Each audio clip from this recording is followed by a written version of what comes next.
Hi, I'm Lee West.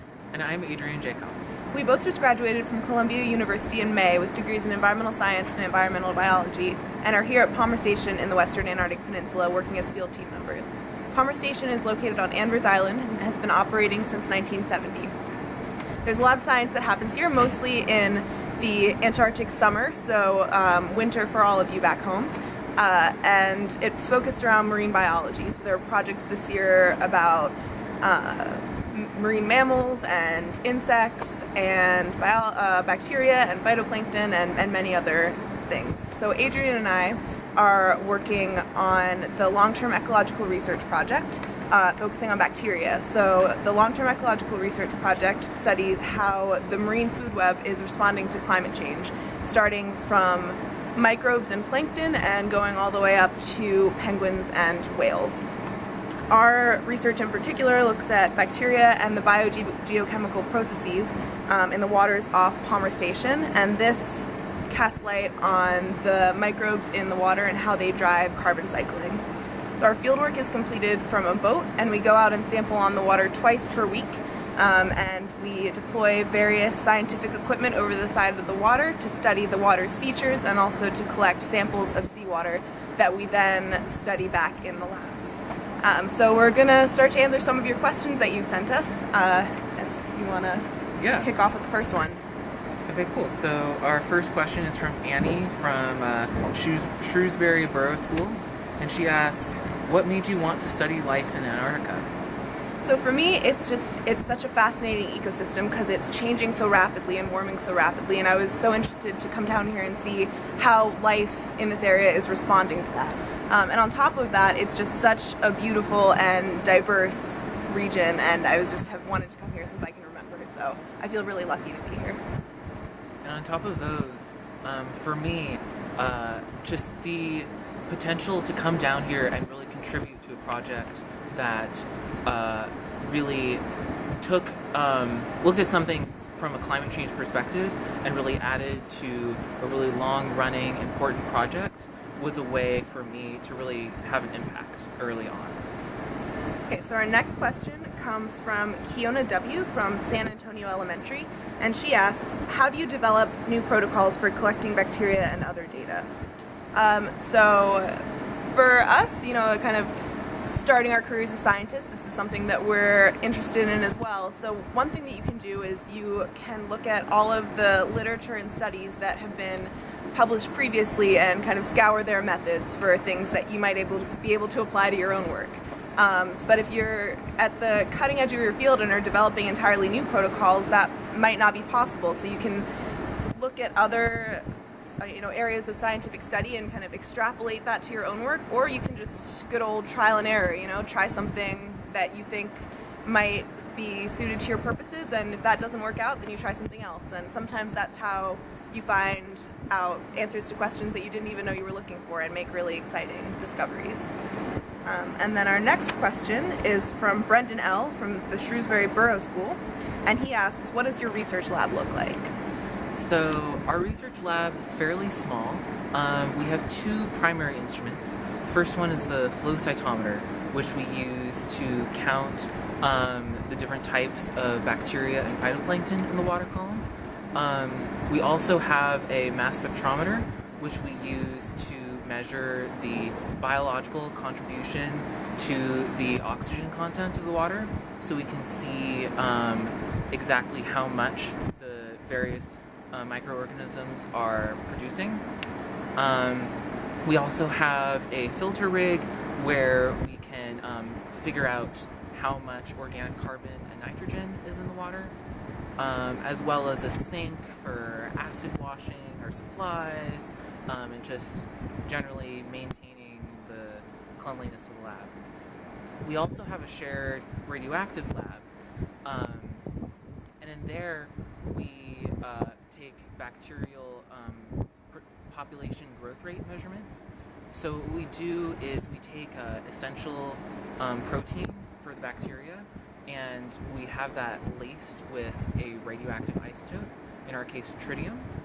And so then we can see how much the bacteria uptake that protein, by then measuring it at the end and seeing how radioactive the remaining bacteria are. And then there's also a fume hood where we can safely pour various chemicals just so that we're not breathing toxic fumes. So, yeah. Our next question is from Stephanie at Yinghua International School, and she asks, what microbes help maintain the ecological balance?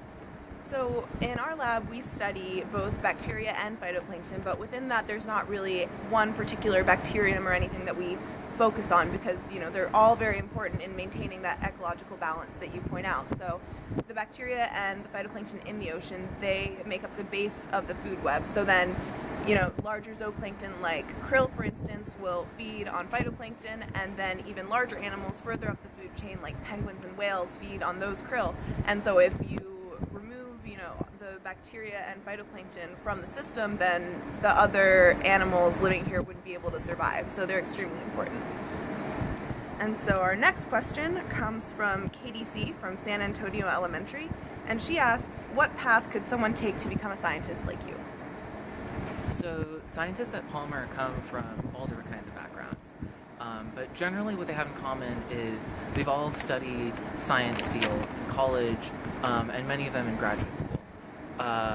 Examples of that being biology, chemistry, environmental science, that kind of thing. It's also a really good idea to get as much lab and field experience as you can. Just take whatever opportunities you can. And if you ever get the chance to, collaborate with one of your teachers or professors, that's a really great avenue to explore what they're doing and to meet other people doing similar work that you might be interested in, and just kind of get your foot in the door to that kind of world. It's also really important to just kind of do things that you love, like go tide pooling, go to science museums, just do things that make you love science and things that you're really interested in, because ultimately being passionate about your work is super important to being successful. Our next question is from Maddie at Shrewsbury Borough School, and she asks, what is the most interesting part of your job? So I think my favorite part about life as a scientist at Palmer is the field work that we get to do. So it can be really freezing and frustrating at times when things don't go right, or equipment malfunctions, or if it's really windy, but at the same time getting to go out there on the water and work with a team of amazing other scientists and deploy all this equipment and see amazing marine life like minke whales and humpback whales and seals all around you, and glancing up from your work and seeing these mountains towering over. It's just an absolutely incredible experience. And on top of that, the community here at Palmer is one of my favorite parts of the job. So you get to talk to so many scientists, both these brilliant young people starting their careers and who have so much laying ahead of them, and also PIs, the principal investigators of these projects who have been coming down here for years and have seen this system shift so dynamically and dramatically. And for instance, the glacier behind us used to be right up back against Station, but it's receding at a rate of about 30 feet per year, and there are people who've been coming down here who remember all of those changes, and hearing that story of seeing climate change firsthand from them is really compelling. And then a question from Catherine G. from Yinghua International School is, do you work with other research stations to see how the lives of Antarctic animals are affected by global warming? So, yes. Antarctica is really special because it is so highly collaborative. There are 30 different signatories to the Antarctic Treaty. So 30 different countries have scientists down here working together to try to further understand this ecosystem, as well as many different universities collaborating within each of those different countries. Our group in particular, we collect a particular oxygen isotope in the water, and then we send that on to Rothera Station, which is a British base, and then they analyze those samples. for the whaler group, they will collaborate with other scientists aboard a research ship to go study whales in different parts of the peninsula, and to also kind of track where whales that come to Palmer travel elsewhere, and even in other parts of the world. So Antarctica is really special because it is so focused upon science and research. So it's an honor to be part of that. Our next question is from Dylan at Shrewsbury Borough School. And his question is, what are some things that you need to survive out in Antarctica? So living at Palmer Station is actually a pretty comfortable lifestyle. There are about maximum capacity of 45 people here on station in our summer, and then that number drops down to about 20 during the winter. And we all, we live in heated buildings with bunk beds, and just really, in terms of how long they've been here, really well maintained and great facilities. So we don't really want for comfort or anything like that, but there are certain things that have to happen to, differently than maybe other stations that are in less remote regions here. So for instance, our food, we get 2 large shipments of frozen food a year, so one at the beginning of the summer and one at the beginning of the winter. And then once a month we get shipments of fresh food on our resupply vessel called the Lawrence M. Gould, so we call these freshies, so fruits and vegetables and milk and things like that. And then we have 2 chefs here who cook amazing meals for us 3 times a day, 6 days a week, which is incredible. And we also have emergency teams here on station, so if there is some sort of emergency, a fire or a medical emergency, we only have the people living here to respond to that emergency. So most of the staff here gets training in terms of being able to, handle those kinds of situations. As researchers here who go out and do field work, a main issue that we face is the cold. So when we're out on the boat, if it's, very windy or very cold, that can be an issue. So we just combat that with a lot of layers. We wear long underwear every time we go out there. We wear waterproof layers so that we don't get wet. We wear something called a float coat, which is kind of a flotation device that if we were to go overboard would keep us afloat. Hats, gloves, all that good stuff. And we also always make sure to bring out hand warmers and foot warmers in case we need them. And our next question is from Jaden C. from Yinghua International School, and he asks, does your research help the animals and microbes? So by studying the animals and microbes in Antarctica, we can kind of see how the broader ecosystem connects, and we can help devise better conservation strategies to protect those ecosystems. So for example, just recently, the different countries that are part of the Antarctic Treaty designated the Ross Sea as a marine protected area. So that protected it from fishing and just generally created plans to preserve those ecosystems the way they are and make sure that to try to limit human interference as much as possible. So to be able to contribute to something like that, you can see how your work really has an impact there. Our next question is from Donovan at Shrewsbury Borough School. And he asks, what has changed since you've been to Antarctica? So for Adrian and I, we've only been here for one summer season, so for about 5 months at this point. So we have not personally experienced these kind of long-term changes that are happening, but we have seen when we arrived, the station was covered with snow and ice, and now all of that ice is gone and rock has been exposed all the way back up to the glacier. And it looks very different than it did when we arrived. And then soon again, the snow will start to fall and it'll start to, go back to how it was at the beginning of our time here. So that's the change. Those are the changes that we've seen since we've been here. But as I was mentioning before, talking to researchers or support staff that's been here for many years, you hear them tell stories about the Adelie penguin population at Palmer and how in the past decade, it's declined by over 80%, and they expect that it'll be gone in the next 5 to 10 years. And along with that change, you see other species of penguins, like Gen 2 penguins, moving in. And also what I was mentioning before about the glacier retreating. So you hear them saying how every year they come back and it's further and further receded.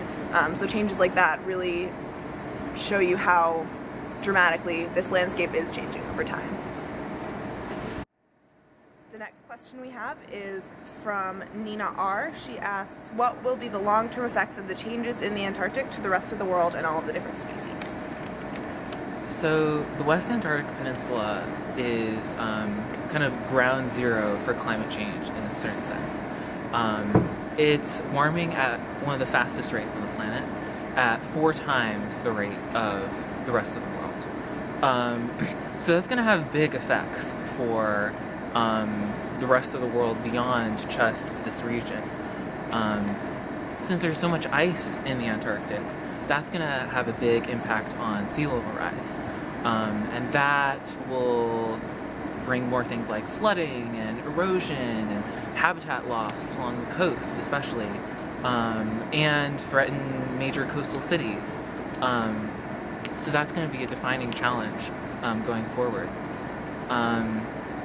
It can also lead to greater habitat loss for certain species and lead others to kind of move in and take over areas that were previously inhabited by the Adelis, say, in our region's case.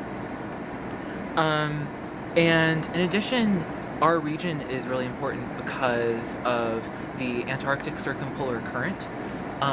The Southern Ocean moves in a circle around Antarctica, and it's pretty much the only ocean to do that in the world. And because of the seasonal freezing and melting of the sea ice around the continent, that creates mixing of the entire Southern Ocean. So you have that top layer that gets cold in the winter submerged down to the bottom, and then the bottom layer of the ocean will upwell in another part of the season. So you have dissolved gases, nutrients, and organic carbon kind of mixing throughout the Southern Ocean. And the fact that the Southern Ocean is connected to the other major oceans of the world, the Atlantic, Indian, and Pacific, means that it helps to mix those oceans as well. So since it delivers all of these essential qualities for life across all of the world's oceans, and if the Southern Ocean continues to warm, that means that mixing here might slow down, and that's going to have huge impacts all over the world. Then for our last question, comes from Yasira of Yinghua International School, and it is, what challenges do you face living in Antarctica? So for us as scientists who go out into the field to sample, our main challenge is weather. So that later into the season, around now, that's usually wind or the swell of the sea. Earlier in the season, that can be ice cover. So those are things that can prevent us from being able to go out and collect our samples on a regular basis. So we have a boating limit of 25 knots here. So if we're out on the water and the winds go above that, then no matter what, we have to turn around and head back to station. We also encounter some issues because of the seawater that will cover our instruments. When we bring them back to Palmer after being out on the water, we have to make sure to rinse them to get rid of any salt crystals and keep them covered and tied down so that the elements, they aren't exposed to the elements. In terms of just general life on station things, the cold also affects things like batteries and engines of both our boats that the scientists use to go out and sample, and also of equipment like tractors and things that we use to like move things around station. So those are all things that we can face because of being in this kind of region. We also can face problems because of how remote we are. So, for instance, if one of our instruments breaks or we need a replacement part, it's a very long time before we can get that down here, if at all. So we're kind of stuck with malfunctioning instruments for a while if that is the case. But definitely the scientific understanding we can glean from this region and the amazing experience that you have living here makes all of those challenges worth it. So that concludes our questions for now. We're really sorry that our earlier attempt didn't work out, but we're really excited to still get to talk to you a little bit anyway, and hopefully this answers a lot of your questions and just kind of gets you excited about science in Antarctica. Thank you. Bye. Bye.